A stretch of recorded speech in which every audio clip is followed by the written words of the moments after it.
Bonggang-bongga sina Kim Chiu at Paolo Abilino dahil matapos ang phenomenal run na nilang.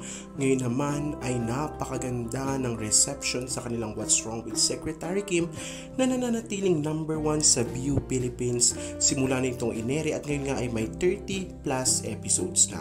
Sa post nga ng isang tagahanga, the number 1 series on View, What's Wrong with Secretary Kim. Kim Pao family around the world, let's all maintain this series sa number 1 PAM. Hanggang pinali na to, kaya hanggat maaari panuin nyo ng paulit-ulit ang lahat ng episode para hindi tayo mawala sa number 1 spot sa View. Salamat. Marami talagang nanonood at marami rin ang nakaabang, lalo na sa kissing scene ng Kim Chiu at Paolo Abilino na matatawag na ring iconic at highly anticipated.